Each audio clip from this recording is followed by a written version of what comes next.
Good morning everyone. काल जसं आपण एक अत्यंत महत्त्वाचं चॅप्टर संपवलं, ते म्हणजे प्रमाण शारीर, आणि त्याची ट्रिकसुद्धा आपण संपवली. अगदी त्याचप्रमाणे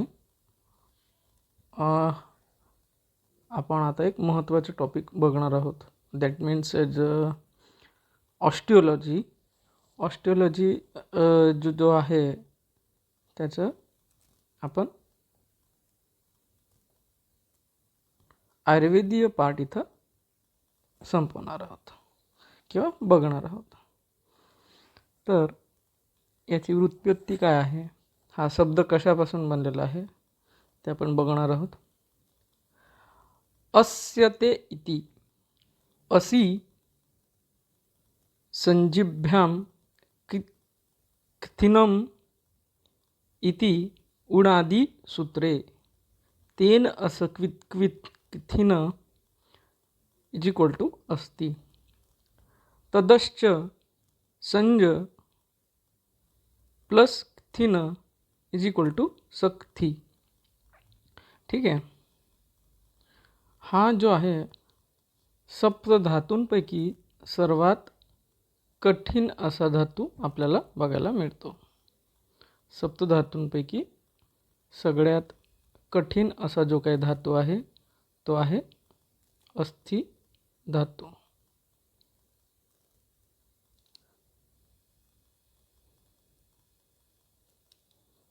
ठीक आहे.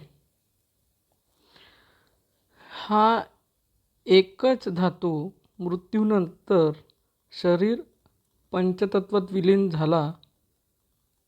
झाले तरी तसाच राहतो.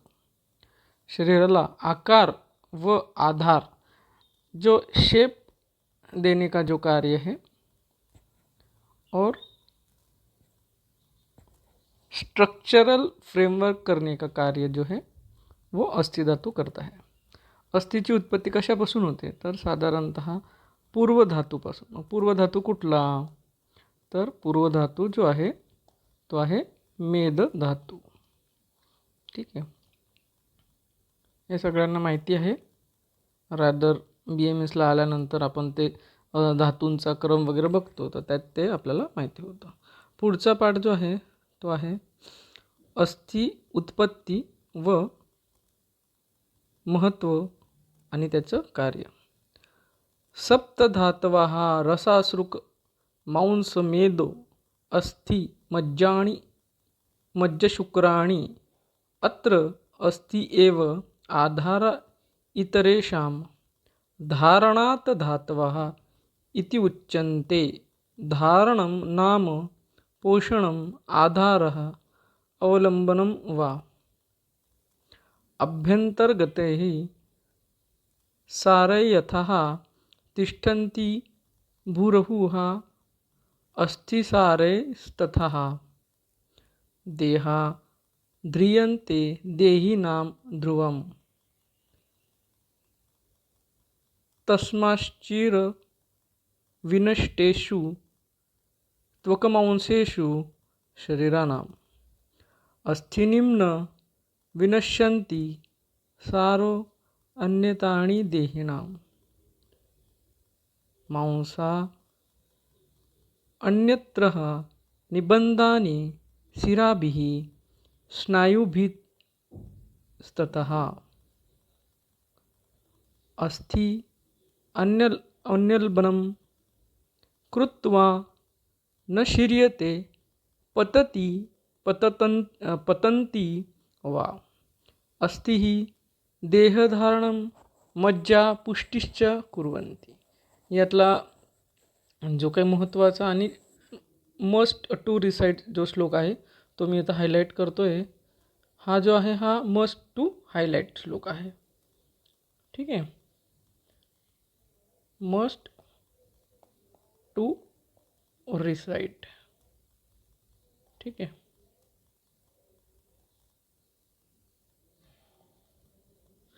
हा श्लोक इथं तुम्ही पाठ करणं गरजेचं आहे.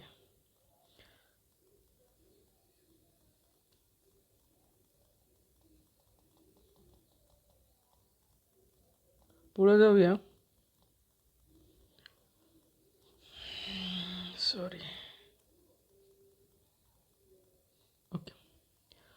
अस्थींचे महत्त्व सांगताना त्यांनी काय केलेलं आहे तर वृक्षाची उपमा दिलेली आहे। आयुर्वेद शास्त्र जो है उसमें दृष्टांत करके बहुत सारे एग्जाम्पल्स दिए रहते हैं।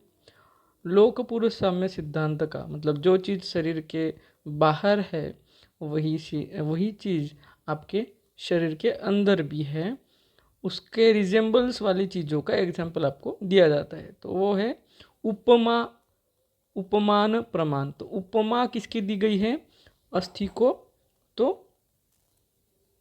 वो है वृक्ष। वृक्ष मतलब पेड़। ज्याप्रमाणे खोडातील सारा भागामुळे काष्ठसार वृक्ष जमिनीवर स्थिर उभे राहतात। अभी जो पेड़ है, पेड़ का जो भी बार्क है या स्टेम है, उसका जो भी सार भाग है उसको काष्ठसार बोला जाता है। जैसे अभी प्रमेह चिकित्सा में आप देखते हैं अर्जुन सार और पलाश सार, और आप और देखते हैं